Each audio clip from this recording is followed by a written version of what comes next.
Buenas tardes. En la charla de hoy vamos a hablar sobre el impacto del transporte privado en la calidad del aire y en la salud humana. Entonces vamos a dar una perspectiva histórica sobre la contaminación, después pasaremos a hablar sobre la localización de la contaminación, es decir, si es algo global, si solo se da en algunas zonas sí, en otras no. Vamos a hablar de los factores causantes de la contaminación, su implicación en la salud humana y después vamos a dar dos ejemplos de ciencia ciudadana aplicada al estudio de la calidad del aire. Entonces, son concretamente estudios en parte llevados a cabo en Pamplona, el primero de ellos en colaboración con el Ayuntamiento de Pamplona y el Museo de Educación Ambiental, en el que analizamos, mediante la distribución de macetas entre voluntarios y voluntarias de diferentes partes de Pamplona, conseguimos tener una idea, una especie de mapa de calidad del aire de Pamplona. El segundo ejemplo de ciencia ciudadana que vamos a dar va a ser un proyecto FECIT financiado por el Ministerio, que está actualmente en vigor y en el cual explicaré un poco que estamos distribuyendo macetas entre voluntarios y voluntarias con el mismo objetivo de analizar la calidad del aire a diferentes poblaciones de Navarra y de País Vasco. Y finalmente pues, trataremos de dar consejos sobre qué está en nuestra mano de cara a poder mejorar la calidad del aire con el consecuente impacto beneficioso sobre nuestra salud humana.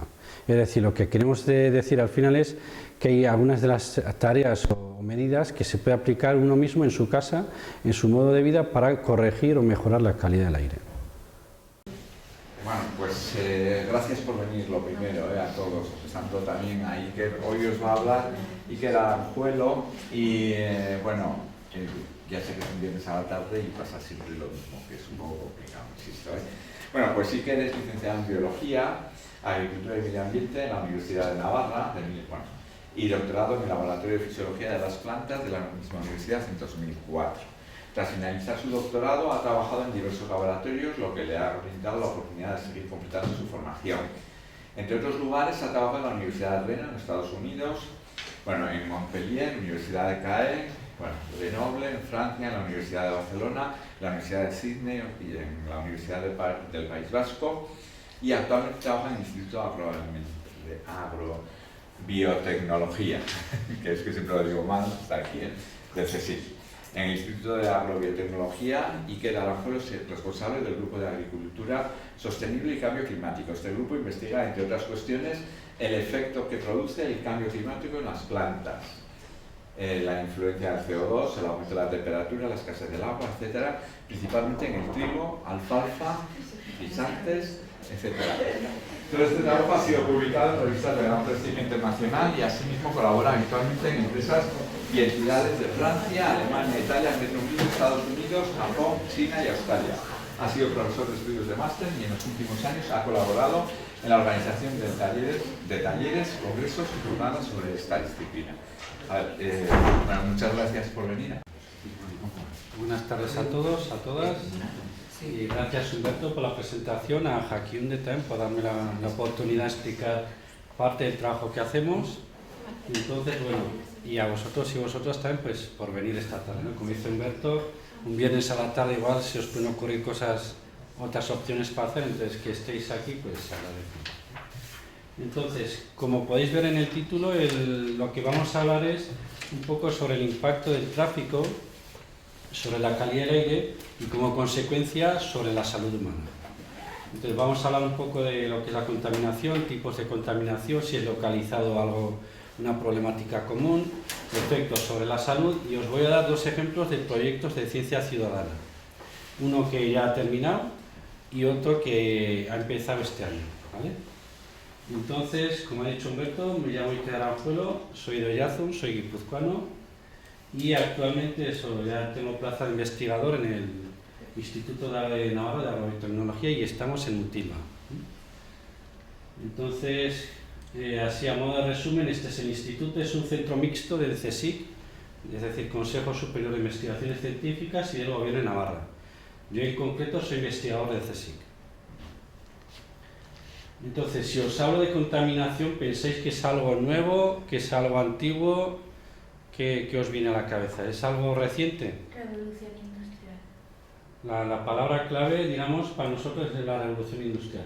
Pero tenéis que saber que anteriormente también había problemas de contaminación, a una escala muchísimo menor, ¿vale? Pero si pensamos en las épocas del Cretácico, que había bastante actividad volcánica, el volcán, además de gases, emite partículas. Y si estás alrededor de esa zona, pues estás, digamos, asimilando esos gases o esas partículas que pueden ser tóxicos. En el Paleolítico también el hecho de vivir en cavernas, sobre todo en épocas de frío, con el fuego al lado, pues hacía que hubiera partículas volando y en un sitio cerrado las partículas se concentran y al final una partícula, aunque solo sea de arena, de micras, cuando entra en nuestro cuerpo, digamos, puede llegar a ser un problema a largo plazo y a gran escala, pero no es una situación ideal, ¿vale? En la antigua Roma también, y como has dicho, es a partir de la revolución industrial, cuando empieza la industria, sobre todo a través del uso de carbón y este tipo de compuestos, es cuando empiezan problemas importantes ya en la salud. Las poblaciones se empiezan a concentrar y eso también pues, dificulta la mejora o una calidad óptima del aire. Y después, pues, bueno, más recientemente, las guerras y demás pues, también han supuesto un problema, ¿vale? Entonces, esta es una pregunta que me suele gustar hacer. Vosotros, si os hablan de ciudades contaminadas, ¿qué ejemplos daríais? ¿Cuál? Cualquiera. Sí. Pero suelen haber algunas que son tópicos. Las capitales. Eso es. ¿Y algunas? Tokio. Las ciudades chinas. Sí, China. India también. Irán, ¿vale?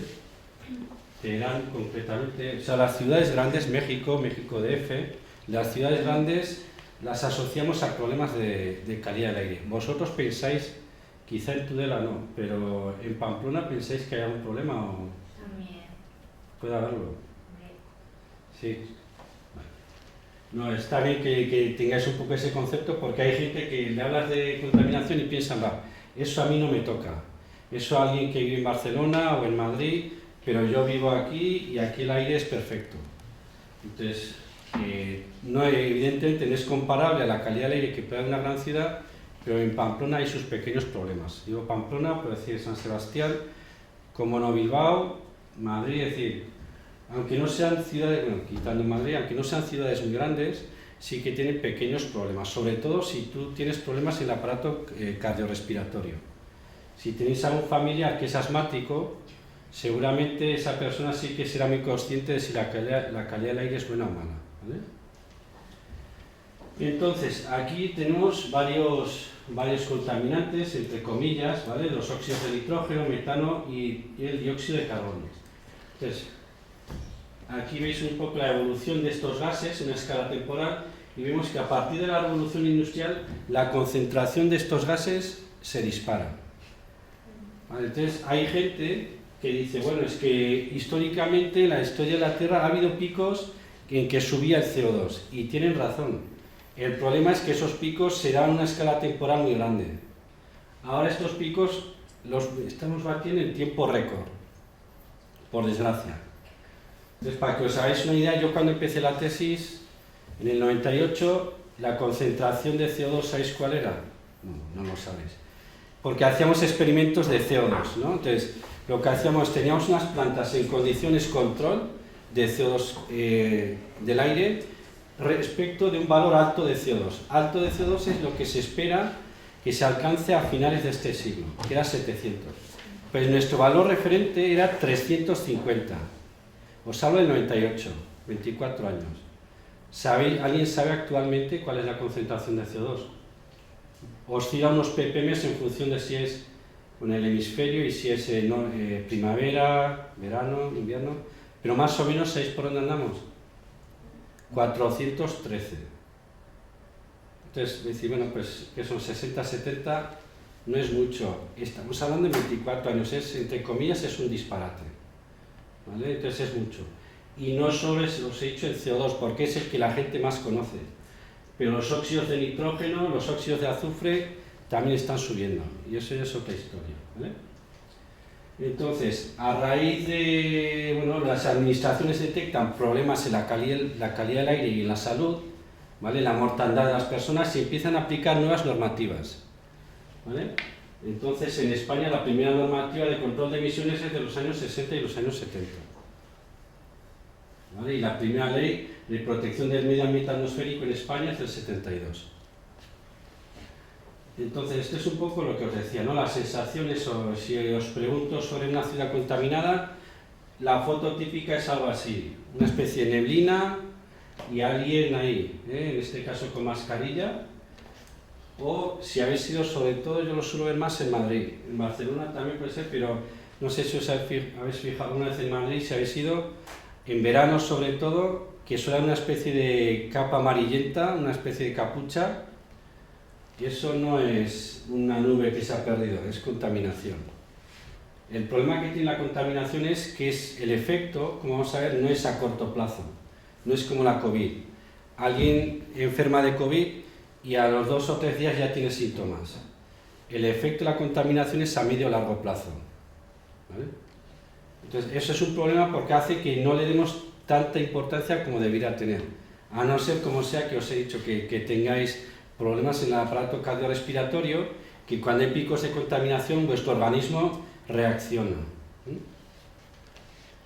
Entonces, la contaminación es un problema global. Hemos dicho que sí, que no, ¿vale? Entonces, esta es una foto de Bilbao, ¿vale? De Altos Hornos. Aquí no se ve muy bien, y esto es, esta foto no sé de cuándo sea, de los años 70 o así, y esta es una foto de la misma zona en la actualidad. Vosotros sois jóvenes, ¿habéis ido alguna vez a Bilbao? Sí. ¿Qué imagen os da Bilbao? ¿Limpio, sucio, bonito, feo? Feo. Pues no habéis sido los 80, entonces ya veríais lo que es feo. Y os da la sensación de estar limpio, ¿no? Sí, mucho verde. Mucho verde. Eso no es por casualidad, ¿vale? Yo, pues como os digo, soy mayor que vosotros. Yo la primera vez que fui a Bilbao fue en los 80. Y la imagen que tengo es de una ciudad gris. No solo por el clima, que llueve bastante, la industria estaba metida en la ciudad y eso hacía que, bueno, pues entre otras cosas, la luminosidad no fuera la óptima. Entonces, afortunadamente, bueno, según a quien le preguntemos, la industria o se ha desplazado o ha desaparecido, digo afortunadamente para la gente que vive en el centro de Bilbao. Luego tiene un problema con el tráfico, pero al menos el problema asociado a la industria no lo tienen.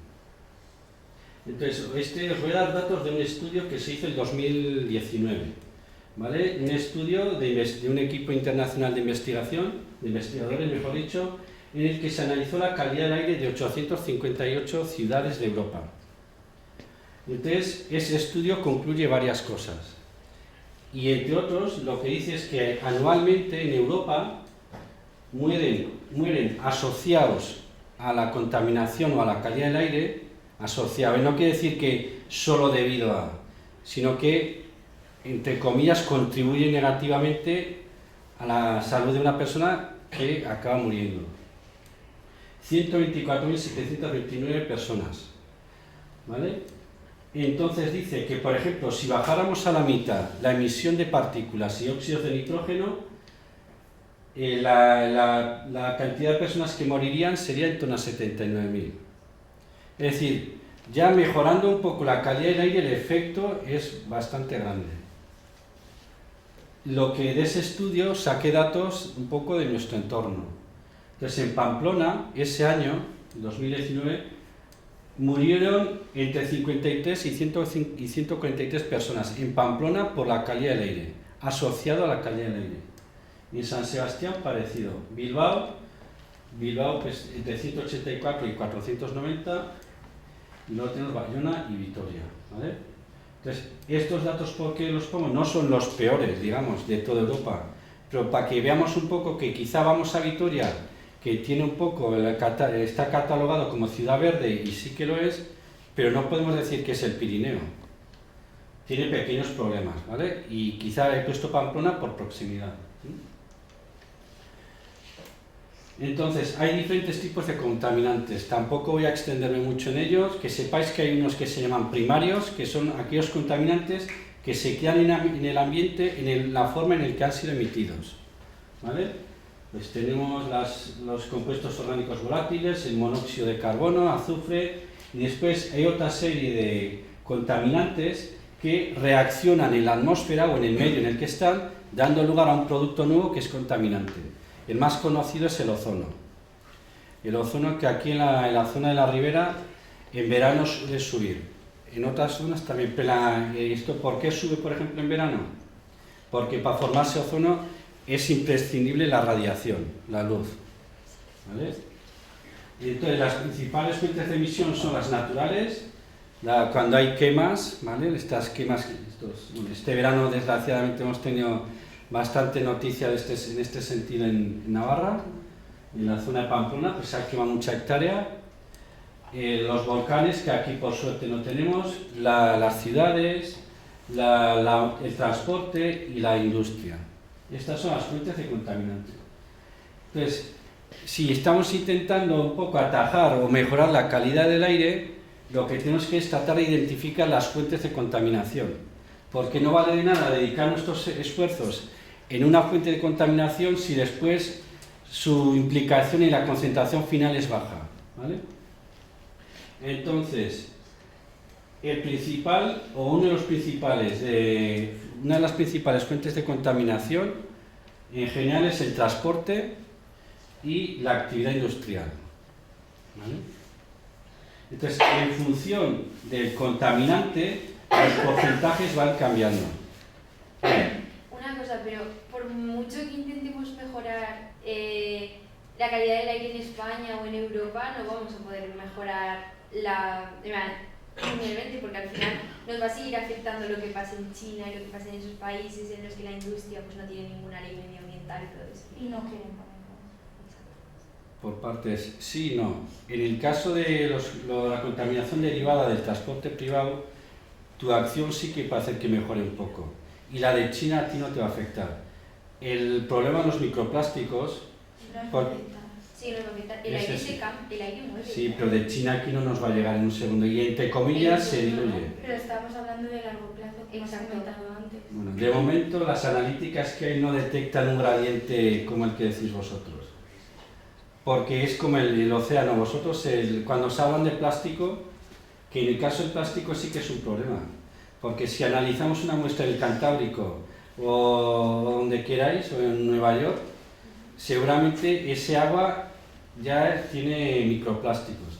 Y seguramente si nos hacen una analítica a todos nosotros, en sangre tenemos microplásticos.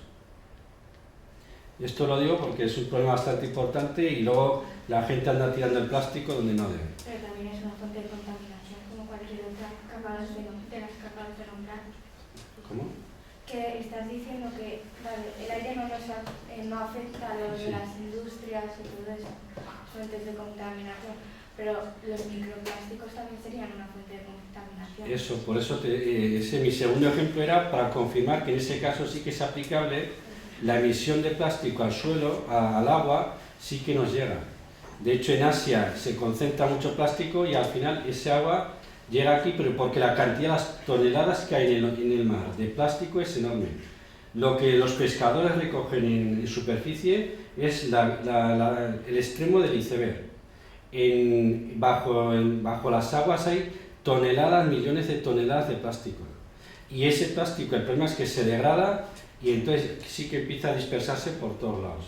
Pero en el caso de estos contaminantes, el transporte desde el origen aquí no se da. Bueno, el transporte, pero la industria, al final, todas las emisiones de la industria al final acaban en el agua, o la gran mayoría. Bueno, eso tampoco es así. Sí que yo conozco varias empresas que tienen protocolos para tratar y gestionar los residuos. Como todo, y por desgracia hay gente que es chapucera o inconsciente y si no me pillan me ahorro tal. Y sí que hay empresas, pero yo conozco empresas que tienen protocolos específicos para gestionar los residuos. Pero las conoces en países desarrollados, en países subdesarrollados no existe ninguna ley. Sí, pero entonces ¿qué voy a empezar a calentarme la cabeza para ir a China y convencerle a un chino de que está contaminando? Yo intento hacer lo que tenga a mi alcance, no voy a empezar a dedicarme a arreglar el mundo cuando no he arreglado mi entorno, ¿entiendes? O sea, yo lo que quiero transmitiros hoy es que muchas veces cuando hablamos de contaminación o de cambio climático, que el gobierno de turno lo apañe. Y eso evidentemente tiene mucha importancia, mucho peso y tiene que liderar este tipo de actividades. Pero nosotros en nuestra casa, regulando el termostato, estamos contribuyendo. Y aunque sea una gota, esa gota tiene su peso. Entonces, tenemos que actuar sobre lo que podemos actuar. Yo no voy a ir a China a decirle al presidente lo que tiene que hacer. Entonces, lo digo porque si empezamos a hablar de esa escala, nos vamos a venir abajo porque vamos a tener una impotencia enorme. Quiero hacer esto, pero no me hacen caso. Entonces, un poco ser práctico y efectivo. ¿Dónde puedo actuar yo? Y te he dicho China, pero he tenido relaciones con organismos públicos más cercanos y no todos responden bien, aunque le plantes un informe. Pero esa es otra historia, ¿vale? Pero siempre hay que interactuar en la cercanía, que luego podemos ampliar, pero tampoco hay que quemarse. No, es que he hablado con el presidente tal, el ministro tal, el consejero tal, y no me hacen caso. Bueno, tú intenta trabajar a tu escala y luego si puedes aumentar la escala mejor, ¿vale? Pero lo primero es tener conciencia de si hay un problema, si lo hay, y después qué hay que pueda hacer yo, ¿vale? Entonces, si os hablo de coches, volviendo un poco a la presentación, ¿qué tipo de contaminantes os vienen a la cabeza? ¿Eh? CO2, muy bien. Petróleo. Petróleo es lo que se utiliza, pero algún derivado de la combustión del motor. El nitrógeno. Los óxidos de nitrógeno. ¿Alguna cosa más? ¿Alguna vez, sobre todo los motores diésel, que tienen unos años, habéis ido detrás de algún coche, aunque sea 5 o 10 metros, que está acelerando? Que sacan un negro. Sacan un negro. Son motores diésel viejos. Ya incluso dentro de tu coche, aunque estés en invierno y con todo cerrado, huele dentro. Imaginaos las partículas que está emitiendo ese coche viejo. Entonces, ¿por qué las ITVs, los diésel, tienen una lectura de emisión de gases? Porque contaminan mucho, sobre todo los antiguos, ¿eh? Los nuevos ya tienen catalizadores y se supone que han mejorado. Pero los coches tienen diferentes puntos de contaminación. Otro es la emisión de partículas. Al final los frenos de un coche sabéis cómo van, ¿no? Y es igual que el de una bici. Tienes un disco y otro que le va presionando para que vaya frenando. Eso es, por rozamiento genera partículas, ¿vale? El caucho de la rueda. ¿Por qué va perdiendo el dibujo, la cubierta? Porque ese caucho en micropartículas se está degradando, ¿vale? Es decir, que el coche no es solo gases, ¿eh? Genera más contaminantes. Esto lo digo en el sentido de que ahora, evidentemente, como has dicho tú, la emisión de gases es muy importante, entonces con los coches eléctricos esto lo arreglamos, aunque luego hay que hablar de dónde viene esa electricidad, porque si la electricidad viene de un proceso contaminante, bueno, es otra historia, ¿vale? Entonces, estos es un poco los datos de varios contaminantes en el mundo. Entonces, pues, saben los que habéis dicho, ¿vale? El que tiene niveles más altos de contaminación es Beijing, después tenemos Calcuta en India, Ciudad de México y demás, ¿vale? Pero siempre son ciudades grandes. Entonces, este es un dato que también me suele gustar poner. Lo pongo ¿por qué? Porque yo, lo que os decía antes, os hablo de contaminación y si os interesa el tema me prestéis atención. Pero si no os interesa, dices, me aburro. Entonces, si empiezo a hablar de número de muertos, igual alguno abre un poco los ojos y hace más caso. Entonces, según la Agencia Europea del Medio Ambiente, anualmente mueren 307.000 personas de forma prematura, ¿vale? Es mucha gente, ¿vale? Entonces, por eso yo creo que es importante concienciarnos de que la calidad del aire es un factor que tenemos que cuidar todos y todas. Entonces, estos son datos de mortalidad en diferentes países. Pues evidentemente, cuanto más contaminado, el índice de mortalidad, en este caso asociado a partículas, de 2,5 es mayor. Y volvemos a tener encima, en el ranking, arriba del todo a China, ¿vale? Entonces luego tenemos a Rusia, India, Alemania, Corea. Entonces, como veis, también va asociado al nivel de población y del nivel de industrialización, ¿vale? Entonces, en África, como digamos en este sentido, no hay tanta actividad industrial, la calidad del aire es mejor, ¿vale? Pero en otras zonas, pues donde hay mucha industria, la calidad del aire es peor y por tanto la mortandad mayor. Entonces, hay diferentes contaminantes que pueden afectar prácticamente a nivel de casi todo. A nivel de enfermedades cardiovasculares, pulmones, hígado, cerebro, entonces hay de todo, ¿vale? Entonces, ¿cuál es el problema? Uno de los problemas es que el tamaño de la partícula, lo que os he dicho antes. Claro, los contaminantes tienen un tamaño muy pequeño, entonces están flotando, pueden estar flotando en el aire y nosotros respirarlos. Al respirarlos se pueden distribuir por todo nuestro organismo, ¿vale? Y se acumulan en el cuerpo, con las grasas. Entonces, el efecto, lo que os decía, que tiene esto es que yo, aunque ahora vaya a Beijing en plena contaminación y me ponga a hacer deporte, es decir, a respirar todo lo que puedo, mañana no me muero. Igual, si estoy una semana, igual voy un poco al hospital porque la garganta o tal, pero no me voy a morir. Pero si vivo en el centro de Beijing, o en el centro de Barcelona, o en el centro de Madrid, quizá tenga más boletos que otro para generar un tipo de enfermedad, que uno que vive en Falces o que vive en Elizondo, ¿vale? Esto, ¿vale? Entonces, claro, los contaminantes se distribuyen por todo el cuerpo y empiezan a generar problemas. Y según y dónde estemos viviendo, hace una radiografía o de nuestros pulmones, podemos tener un pulmón, entre comillas, de un fumador.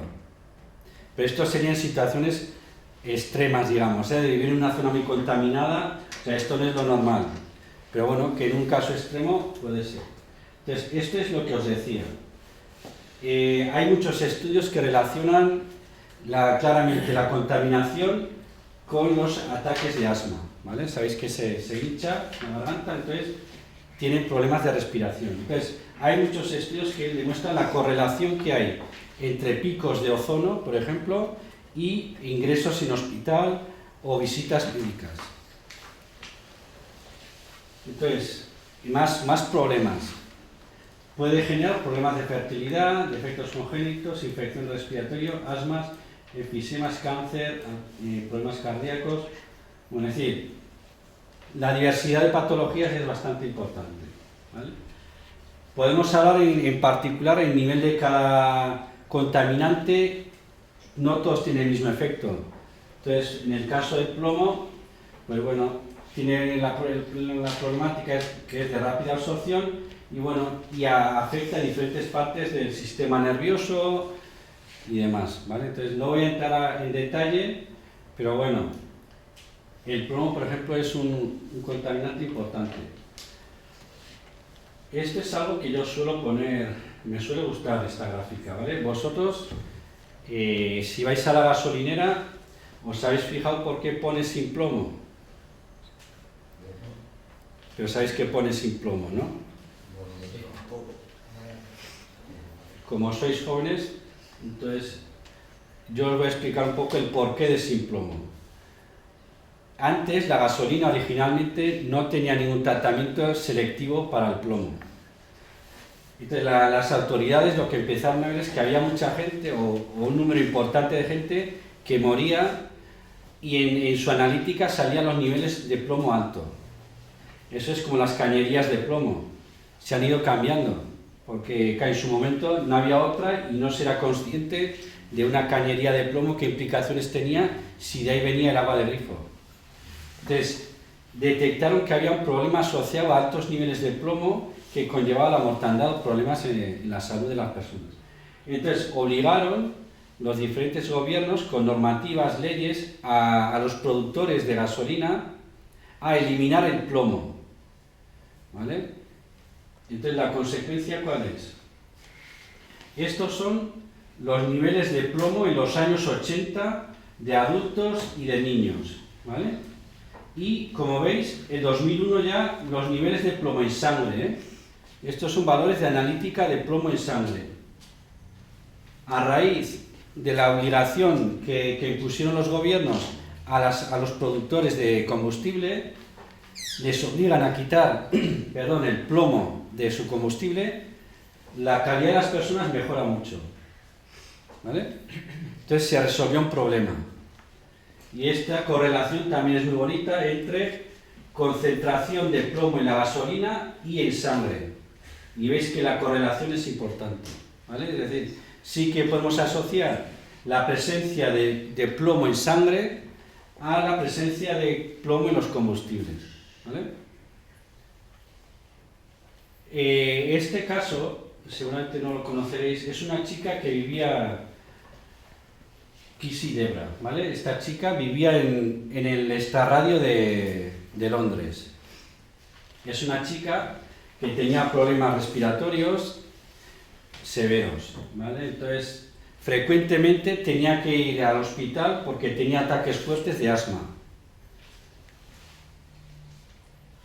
El problema que tuvo esta chica es que no podía moverse de casa o lo que sea, y a los 13 años creo, o no sé qué edad tenía esta chica, pero andaría en torno a 13, 14 años, murió, ¿vale? Entonces llevaron a juicio, no sé si es al país o a la ciudad. Entonces murió eso, el 15 de febrero del 2013, ¿vale? Esta chica, Adu Kisa Dibra. Entonces, por primera vez a nivel mundial, un juez dictaminó que la causa de la muerte de esa chica era la contaminación que tenía en su entorno. Pero si los padres lo sabían y denunciaron eso, podían habérsela llevado de la corporación. Sí, sí, tienen posibilidades económicas. Si no tienen dinero para moverse, ¿entiendes? Imagino que si los padres, primero hay que ser consciente de hasta qué punto es importante, porque igual los padres de esta chica no eran muy conscientes de cuál era la causa de que su hija tuviera que ir tantas veces al hospital. Por eso es importante concienciar sobre todo a la gente, a todos en general, y a los que tienen hijos o hijas con problemas respiratorios, que si vives en una zona con alta densidad de tráfico, mejor que te vayas, si puedes. Pero no siempre puedes hacer lo que quieres, ¿vale? Pero claro, lo primero que tienes que ser es consciente de si puedes relacionar o identificar la causa del estado de salud de tu hija. Entonces, lo importante de esto es que al menos ya hay jurisprudencia, ¿vale? Ya hay una base, un precedente que permite relacionar la calidad del aire con la muerte de una persona. Esto pues, es una herramienta, decirlo así es un poco duro, pero para presionar a los gobiernos, ¿vale? A esta mujer llevaron a juicio, no sé si era la ciudad de Londres o al gobierno británico, no lo sé, y denunciaron la muerte de su hija. Entonces, este es un caso un poco duro. Os voy a poner ejemplos de hasta qué punto nuestra actividad puede mejorar la calidad del aire. No llega al nivel de uno mismo, pero bueno, en los Juegos Olímpicos del 96, por ejemplo, se redujo la emisión de ozono porque se redujo la actividad de algunas empresas y eso mejoró la calidad del aire y los ataques de asma infantil en la localidad donde se organizó los Juegos Olímpicos. Luego, en Alemania también, cuando se reunificaron la Alemania occidental y oriental, se impusieron nuevas normativas y eso hizo que la parte de Alemania oriental, que tenía peores datos de calidad del aire, pues con esta normativa mejoró la calidad del aire y la mortandad también bajó. Entonces, bueno, hay más ejemplos, pero bueno, es decir que cuando detectamos un problema y le damos solución, normalmente las consecuencias para bien son visibles, ¿vale? Entonces, os voy a poner el ejemplo del confinamiento del 2020. Entonces, para todos fue una situación bastante, bueno, no habitual por ser positivos, pero sí que nos permitió sacar algunas conclusiones interesantes, ¿vale? Entonces, aquí lo que tenemos es eso, a principios de abril, cuando se restringe con las normativas, pues se restringe la movilidad. Y después empiezan a los 4 meses o así, empiezan a permitir mayor movilidad de las personas, podemos salir a la calle, movernos, y eso, bueno, pues aumenta la movilidad. Entonces, en esta franja, nosotros, en nuestro laboratorio, durante el periodo con el permiso con la autoridad de vida, salimos a tomar muestras de aire en Pamplona y en San Sebastián.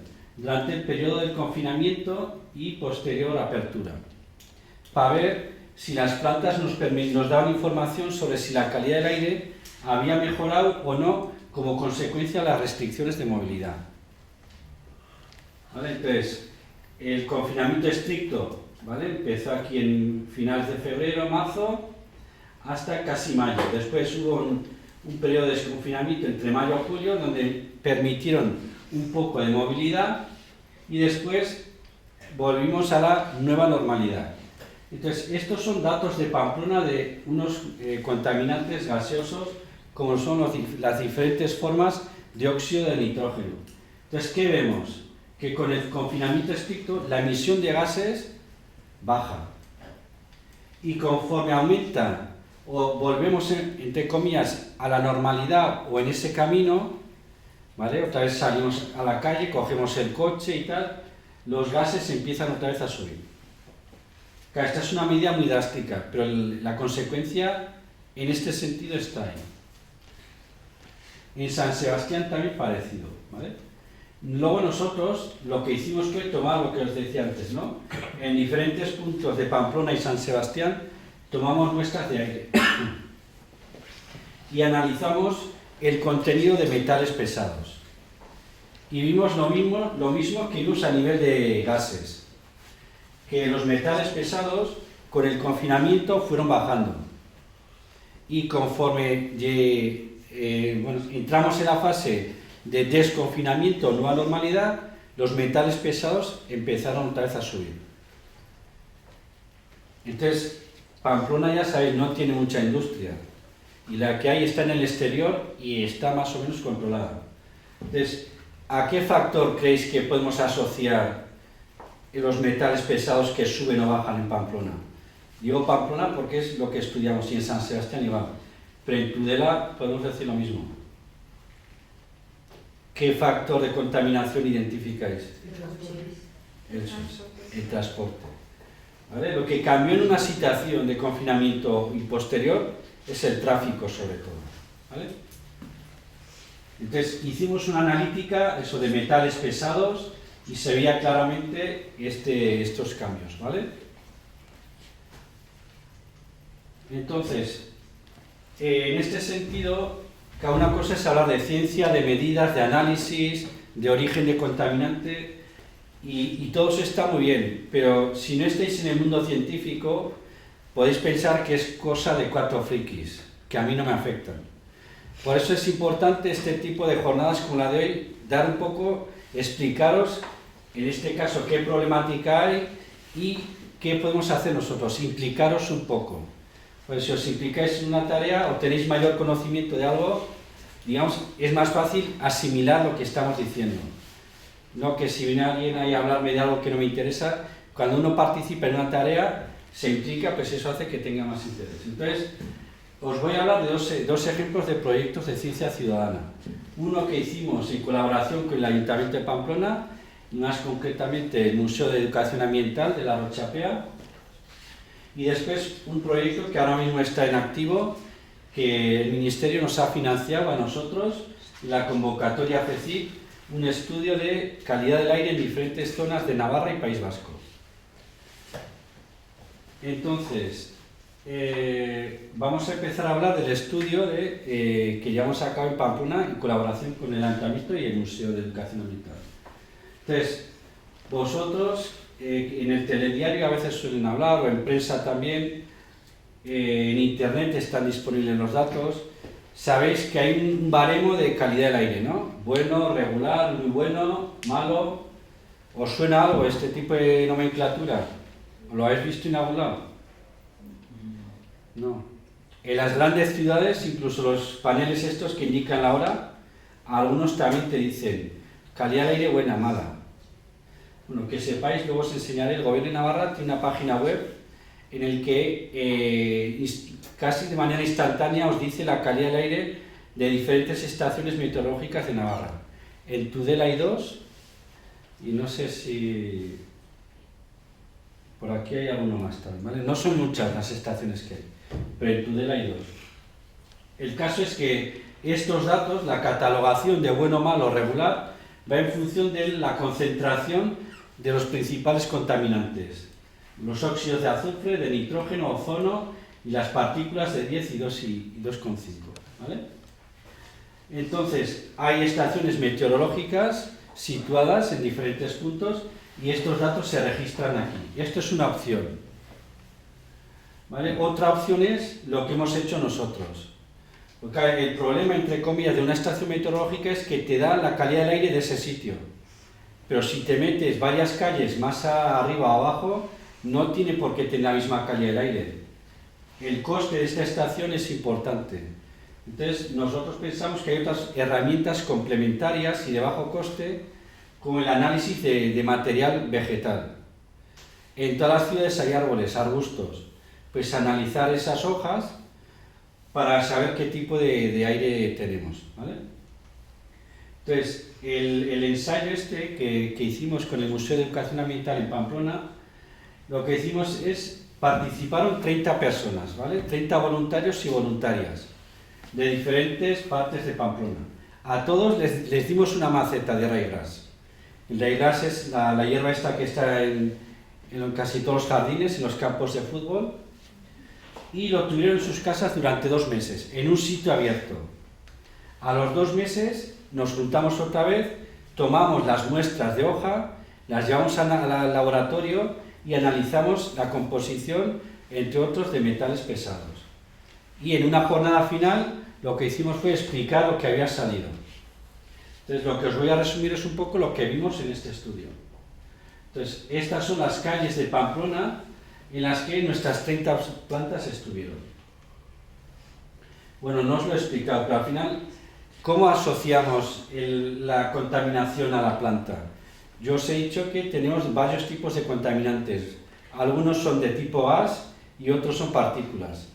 Las partículas, cuando se emiten al aire, en función del peso que tengan, van, entre comillas, volando o flotando, como queráis. Entonces, están en el ambiente y se depositan. Se depositan sobre lo que sea. O puede ser una planta, o puede ser la ropa, o la mesa, o lo que sea. Claro, son cantidades micro, o sea, son enanas.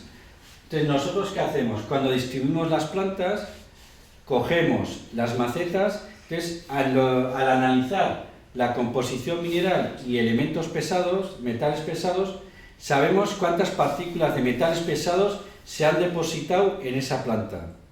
Y eso nos da una idea un poco de la calidad del aire. Entonces, ¿qué os parece que vimos? Bueno, estos son una estufa, esto es un molino de bola, estos son, aquí son cápsulas de Eppendorf, donde metemos las muestras, con el molino de bolas lo pulverizamos y después, cuando está la muestra pulverizada, con un ICP masas analizamos el contenido de los metales pesados, ¿vale? Y ya el equipo nos da una lectura de los diferentes elementos. Y esto es lo que vimos, ¿vale? Son diferentes metales pesados en las calles de las diferentes calles de Pamplona. Entonces, ¿dónde os parece que detectamos los niveles más altos? A las afueras. ¿Dónde? A las afueras. ¿Por? Porque normalmente a las afueras suelen estar las industrias y los... Normalmente, y también normalmente en los centros suele ser más peatonal lo que es el centro y las afueras es más para allá. Aquí tienes dos cosas. Primero, si tú piensas en Pamplona, la actividad industrial está en la periferia, pero no es, en este sentido, en cuanto a nivel de partículas y metales pesados, no es de alta contaminación. Y después, ya físicamente, imagínate, hemos dicho que las partículas vuelan. ¿Dónde crees que se diluye más fácilmente una partícula? ¿En un espacio abierto o en un espacio concentrado? Concentrado. Pero si tú sales de lo que es el núcleo de Pamplona del centro, tienes bastante llanada, ¿vale? Entonces, eso puede hacer que tu contaminante se disperse, ¿vale? Entonces, los niveles más altos se detectan en el centro, porque este es un estudio de este año, ¿eh? Todavía no ha entrado en vigor la normativa de bajas emisiones. Entonces, en el centro, si tú vas a Pamplona, el tráfico principal va por Pío XII, Avenida Baja Navarra, toda la zona centro, en Iturrama también. Entonces, como el tráfico se concentra ahí, los niveles más altos se detectaron ahí. Otro punto importante que detectamos es en la zona de San Jorge. ¿Conocéis a alguien la rotonda de San Jorge? La que está de la parada de tú. Sí, hay varias. Y luego otro punto nos llevaba a la zona de San Juan y de varias macetas que están próximas. Entonces, ¿cuál es? Si habéis estado en esa zona de Pamplona, de San Jorge, hay un montón de tráfico que va y viene a la zona industrial del exterior de Pamplona y hay un montón de coches. Entonces, ahí, por eso se detectaron los niveles más altos. Y luego, sobre todo en la zona centro. Los niveles más bajos los detectamos en Mendillorri, en una calle que era de dirección única y terminaba al fondo, es decir, poco tráfico. Era la zona más limpia, ¿vale? Entonces, a pesar de que solo teníamos 30 macetas, encontramos pautas bastante lógicas. Luego siempre me gusta contar esta batallita. En la misma calle hubo dos personas cada uno con su maceta. En uno detectaba niveles altos y en el otro niveles bajos. Entonces, que es raro, ¿no? Dos puntos próximos tan dispares en la analítica. ¿Sabéis qué sucedió? Que a una de esas dos personas la planta le dio pena, porque estaba sucia o no sé. Bueno, entonces lo llevó a su bañera y con la manguera limpió la maceta.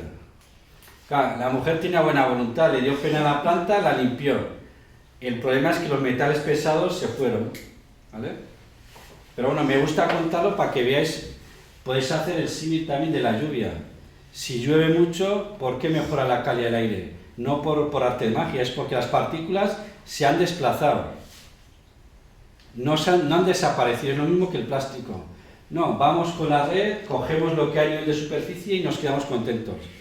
Si fuéramos a profundidad y viéramos la cantidad de plástico que hay, ya diríamos otra cosa. Pero cuando algo no lo vemos o no vemos síntomas, pensamos que estamos en una situación óptima, ¿vale? Entonces, bueno, la batallita esta me hizo gracia. Bueno, entonces eso, que a pesar de que solo eran 30 macetas, sí que vimos que la zona centro, San Jorge e Iturrama eran las que tenían niveles más altos, ¿vale? Esto es un poco dentro de nuestras posibilidades, porque 30 macetas dan para lo que dan, lo que vimos. Hicimos un pequeño mapa de calidad del aire. Bueno, lo que sí que vimos es, hice una búsqueda sobre estudios con planta en grandes ciudades. Encontré un estudio llevado a cabo en Madrid, creo que es por un investigador de la Politécnica de Madrid, y en general los valores de nuestras plantas están por debajo de lo detectado en Madrid, ¿vale? Pero en algunos casos, creo que era el bromo, los niveles eran altos, comparables a los de Madrid. Entonces, ¿por qué los niveles son más bajos que en Madrid? Pues porque la densidad de población de Madrid y Pamplona es otra, ¿vale? Hemos hablado. Entonces, bueno, este es un artículo que encontré hace unos meses sobre la calidad del aire en Navarra, ¿no? Entonces, bueno, es lo que os decían, lo que me gustó aquí es un poco que habla da datos, ¿no? Pues dice que la incidencia de la calidad del aire sobre la vida de las personas es comparable al tabaquismo. Bueno, igual, hoy día sí que ya asociamos el tabaco a problemas de salud, pues lo que tenemos que saber es que la contaminación puede llegar a ser igual a lo que puede generar el tabaco, ¿vale? Entonces también pues pone más de 3 veces equivalente al consumo de alcohol y el agua no potable, 6 veces al del VIH y 89 veces a los conflictos y al terrorismo, ¿vale? Entonces, lo que sí que hay muchas evidencias de que podemos asociar la calidad del aire, el transporte privado, a la salud, a los problemas de salud. Se han hecho estudios, por ejemplo, en ciudades como Barcelona, Madrid, en la calidad del aire en los entornos de los colegios, ¿vale? Se monitorizan las lecturas y lo que se ve es tipo lo que veremos en Pamplona. Los niveles más altos de contaminación en el contexto de los colegios ¿Se alcanzan cuándo? ¿Cuándo os parecen? ¿Eh? No, pero piensa, estamos hablando sobre todo pensando en una ciudad sin actividad industrial. Hemos dicho que el coche es una fuente de contaminación, ¿no? Entonces, vosotros sois jóvenes, pero yo bueno, a mis hijas no las llevo en coche porque vivimos cerca. Pero lo que sí que ves es cuando te acercas entre 8 y 9 de la mañana a un centro escolar, aquello se concentra de padres que aparcan como pueden. ¿Sí? Si has venido alguna vez aquí por la mañana al Valle del Ebro, Sí. y ves ahí entre que la gente a esa hora suele ir a trabajar y hay mucha gente que trabaja en los pueblos, Eso es. o gente que viene a Tudela a trabajar, los autobuses, los coches, pero es que es impresionante, hay unos atascos que llegan hasta la carretera del otro lado de la... Eso es. Pues eso que tú ves aquí se ve en Pamplona, se ve en Barcelona, se ve en Madrid, es común, ¿vale? Cuando nos juntamos todos hay consecuencias, ¿vale? Entonces, como os decía, el Gobierno de Navarra tiene una página web donde se monitoriza los datos de diferentes estaciones. Unas 10. Creo que recientemente el Gobierno de Navarra adquirió, o el Ayuntamiento de Pamplona, 2 más. Pero bueno, estamos en torno entre 10 y 15, ¿vale? Y en Tudela hay 2. Y el otro creo que era Falces o... Bueno. Entonces, estos son los datos del otro día, creo que del martes. Los bajé de Tudela, ¿vale? Lo que es verdad, no me fijé en qué calle, ¿eh? No sé, esta estación meteorológica dónde está en Tudela. Entonces, aquí tenemos las 11 de la noche y después una lectura diaria hasta las 11 de la noche del día siguiente. Entonces, tenéis el dióxido de nitrógeno, el dióxido de azufre, el monóxido de carbono y las partículas. Entonces, ¿qué vemos aquí? Vemos un poco la pauta que está diciendo nuestra compañera. De noche los valores son relativamente bajos y empiezan a subir a las 7 de la mañana. ¿Vale? A las 7 tenemos, a nivel de dióxido de nitrógeno, en microgramos por metro cúbico tenemos 10. Una hora más tarde, 24. A las 9 ya los padres nos estamos yendo, 11. Y después baja un poco, ¿vale? Y otra vez empieza a subir. Y tenemos un pico fuerte, otra vez a partir de las 4 de la tarde. Que la gente también empieza a moverse.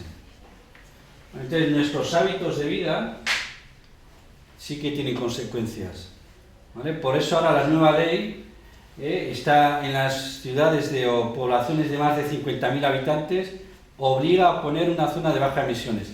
No es porque a un político se le ha cruzado el cable y nos quiere fastidiar, o nos quiere meter multas, o nos quiere encarecer en entrar a la ciudad, ¿vale? ¿Por qué?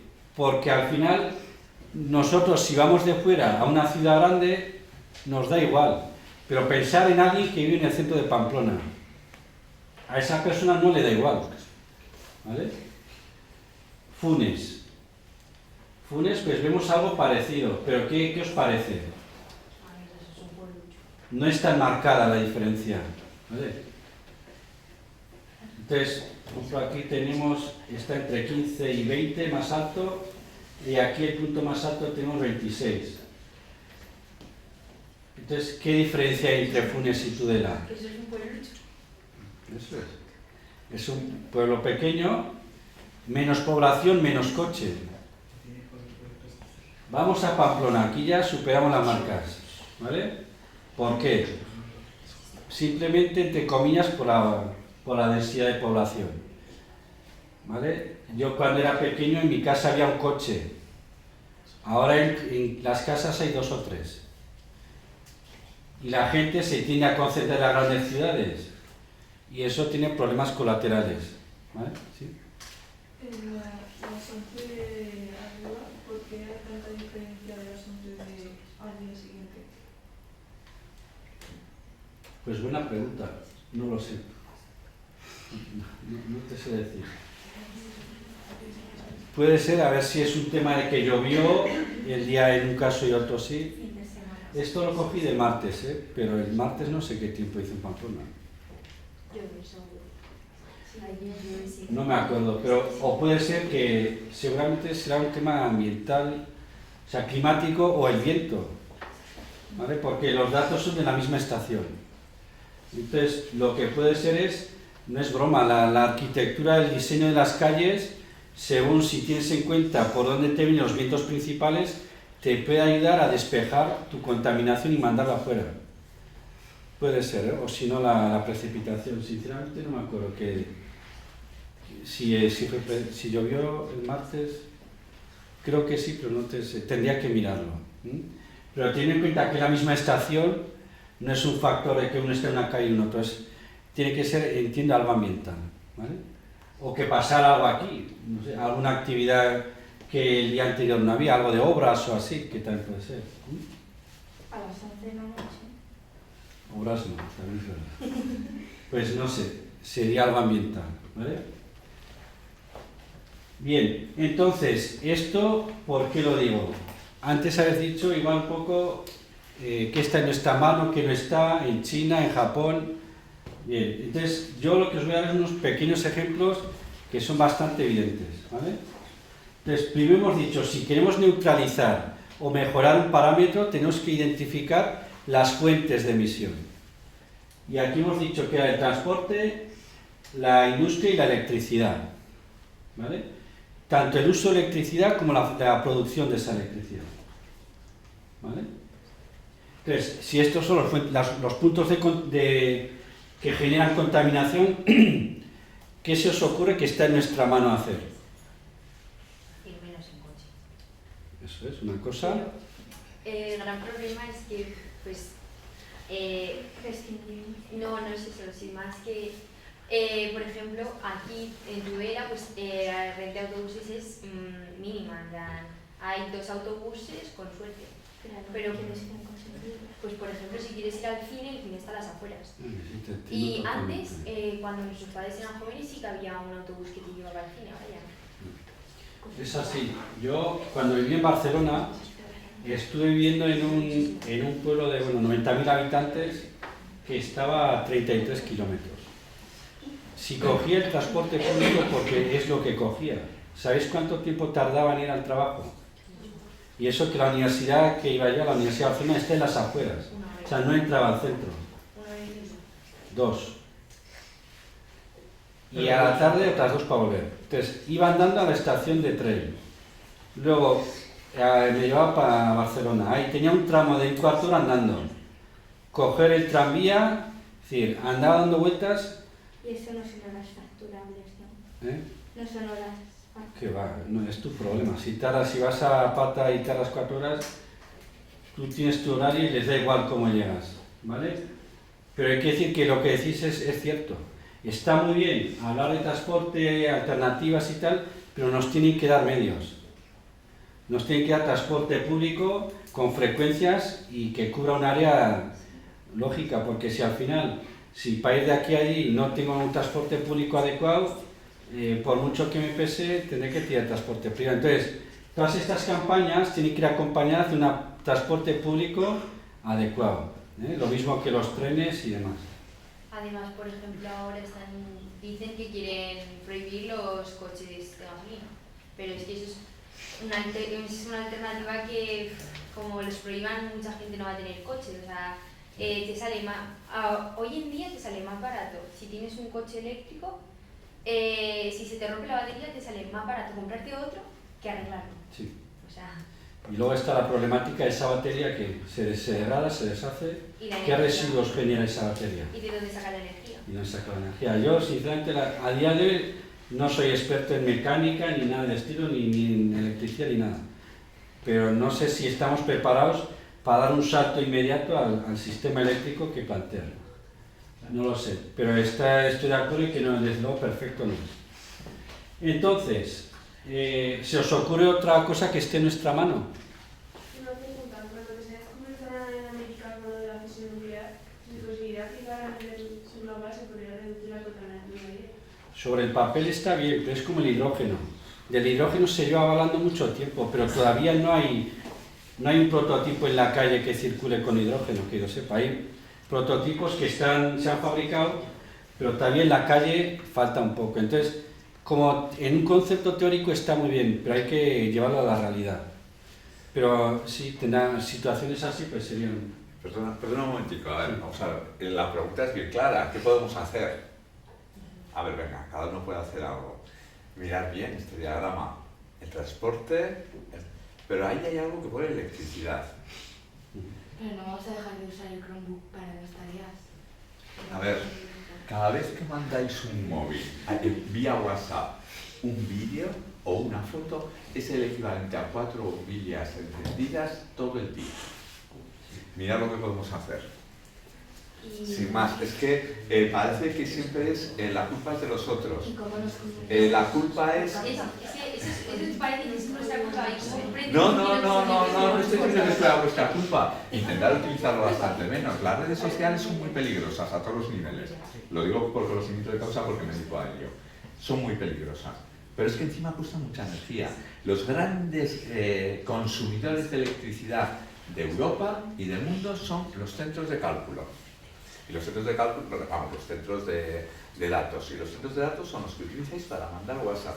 Luego, una cosa que vamos a hacer es utilizar bastante menos WhatsApp con vídeos, no con texto, con texto no se consume casi nada. Vídeos, fotos, etcétera. Lo tengo que decir por eso. No, es así. Es que parece que es el transporte. Los sitios más caros de pisos de Pamplona que hay son Avenida Baja Navarra, Iturrama, San Juan, San Jorge Baja. Sí. ¿Dónde más contaminación hay? Pero también queremos que... No, que yo simplemente tenía que decirlo, tenía que decir lo de los WhatsApps, etcétera, etcétera, etcétera. Cuidado, que eso consume además mucha energía. Se ha hecho un estudio en Alemania que hubo una manifestación convocada vía WhatsApp para protestar por la tala de árboles en Brasil, que solamente la llamada a esa manifestación gastó más energía que la tala de árboles de una semana en Brasil. Todos somos responsables, sin más. Pero nosotros no nos hemos podido fijar, porque aparte de que no se ve bien la pantalla, era sobre el transporte esta charla. No, sí, hombre, se ha centrado más, yo estoy hablando en general de lo que es contaminación y lo que es gastar ahí. Evidentemente esta charla es sobre el transporte, estoy de acuerdo con vosotros. Ya, pero, y esto que dices de el WhatsApp y todo eso, seguramente casi todos los que estamos aquí no lo sabíamos, ¿por qué no se conciencia eso también? Pues tanto que conciencia no será, esta venga a salir en todos los sitios, pero bueno, es algo que hay que empezar a decirlo, ya os lo he dicho yo. O sea, por ejemplo, los colegios, al final, los colegios son una concentración de adolescentes, y los adolescentes somos personas que vaya, estamos pegados al móvil, tenemos hoy aquí. Yo también, entonces, perfectamente podrían, no sé, se podría hacer algo para concienciar a nosotros de eso. No, ya os he dicho yo, ya que empecéis a oírlo, pero pues la idea es simplemente para decir un poco cómo gastamos. Igual ha sido un fallo mío que no lo he puesto, pero como dice Humberto, la nube, el consumo que tiene energía mantener esa nube es brutal. Entonces, como dice él, mandar un WhatsApp, oye, que he visto un perro, que el perro es gato, que hola, ¿qué tal? Yo bien, yo también. O sea, cosas así generan contaminación, consumes electricidad. Esto, con Humberto muchas veces me da ganas de tirarlo a la basura, ¿vale? Porque yo soy de una época pre-internet o smartphone o lo que queráis, y sin esto vivíamos bien. Ya me iréis, ya viene el carca, con la chapada de turno, porque tengo hijas pequeñas y también me suena el discurso. Pero sin esto podíamos vivir. El tema es que se nos ha creado una necesidad de que sin esto no podemos vivir. Y sin esto se puede vivir. Y yo reconozco que en el trabajo Internet y esto me ayuda mucho, pero si pongo la balanza en global, quizá el beneficio no será tanto, desde mi punto de vista. Pero tenemos que ser conscientes de que incluso encender el interruptor genera contaminación. Os pondré otros ejemplos. Pero esto porque yo con mis hijas, a mí me dura la batería y tiene un año, 3 o 4 días. A mis hijas no les dura un día. ¿Por qué? Porque me descargo esto, juego con esto, no sé qué. Y está todo el día conectado al enchufe. Pues apúntalas a extraescolares. Ya tienen. Pero el día da para mucho. ¿Me entiendes? Pues yo, vaya, yo voy al colegio 6 horas con el móvil, luego llego, me voy a entrenar 4 horas al día, pues uso el móvil menos de una hora al día. O sea. Sí, si entrenas 4 horas al día, la verdad que no tienes mucho tiempo. Pero el resto, ¿cuántas horas dedicáis al móvil o a la tablet? Sobre todo es el móvil. Móvil o tablet, ¿quién supera las 2 horas al día? El resto no. No pasa nada. Yo os puedo decir que en mi casa no andarán lejos. Yo tengo 16 minutos de media. Pero mira, será seguramente la de la que menos tiene. Pero entonces, el problema no es solo que esto lo tengo que enchufar a la red. Como dice Humberto, es que estamos navegando en Internet. Y eso de navegar genera mucho gases contaminantes, ¿vale? ¿Cuántos de vosotros usáis Instagram?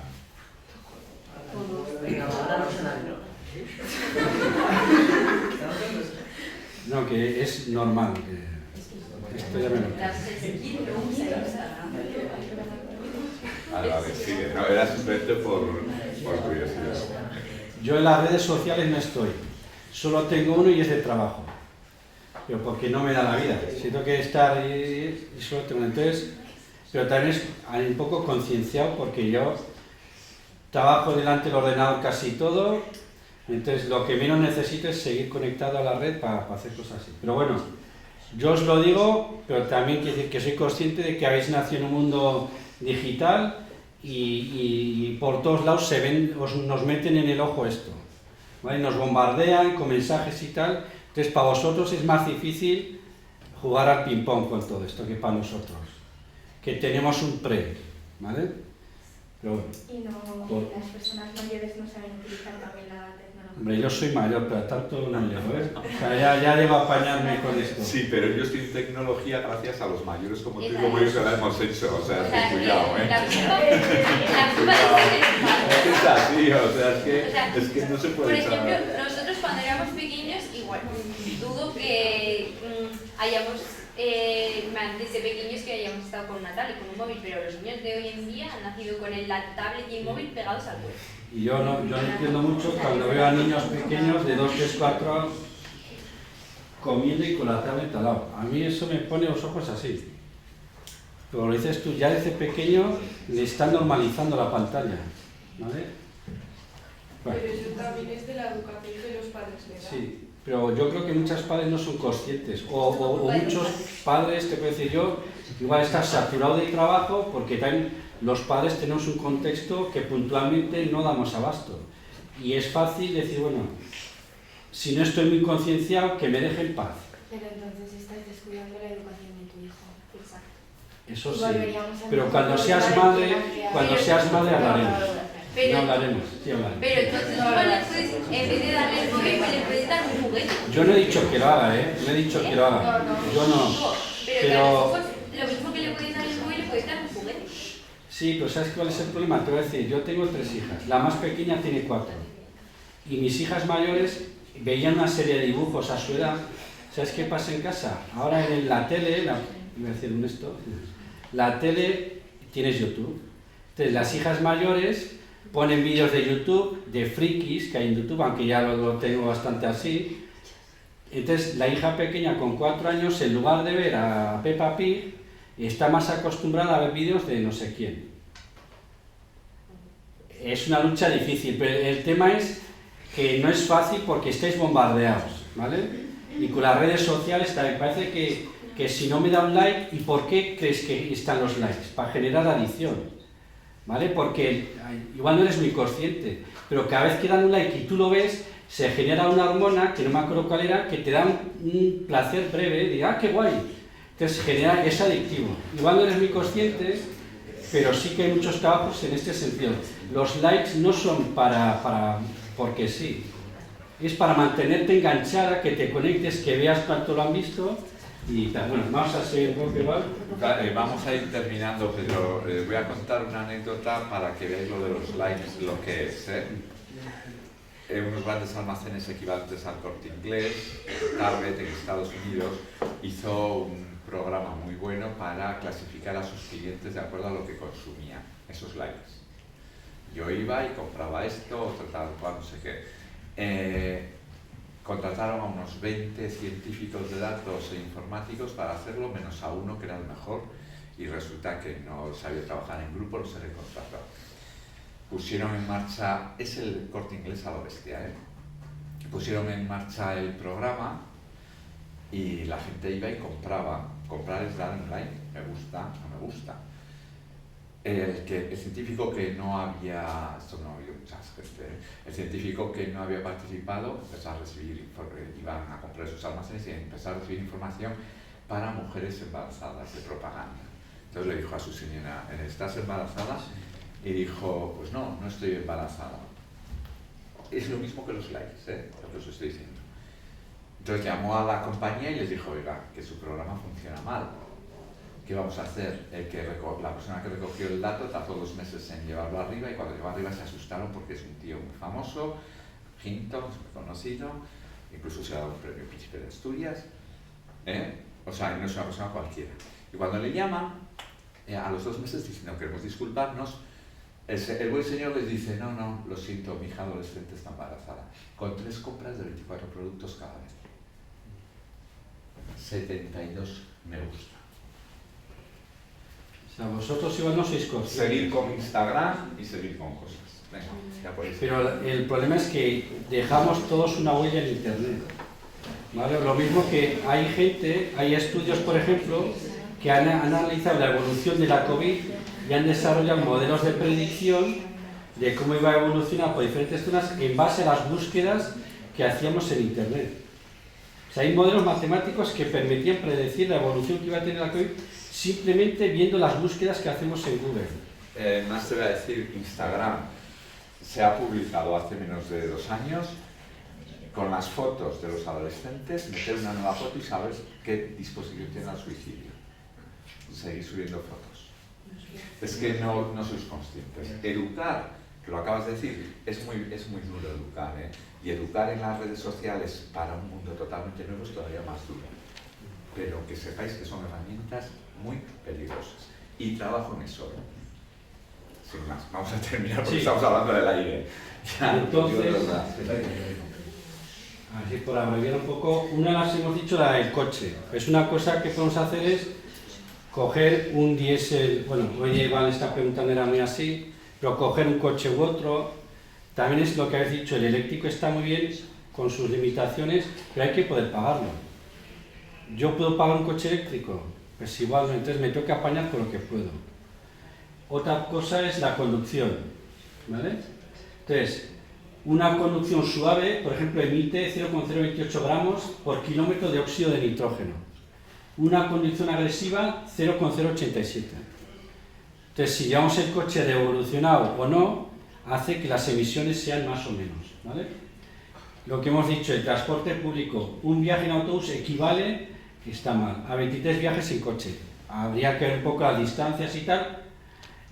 Y luego eso, con esto conseguimos reducir las emisiones. El tema es lo que hemos dicho, que nos tiene que dar un sistema público de transporte adecuado, en rutas y en frecuencias, ¿vale? Y luego pues eso, promocionar el transporte en bici, esto es una opción, carriles bici. En Navarra, pues por ejemplo en Pamplona también, ya hay un programa de ampliar la red de bicicletas, en casi todas las ciudades lo hay.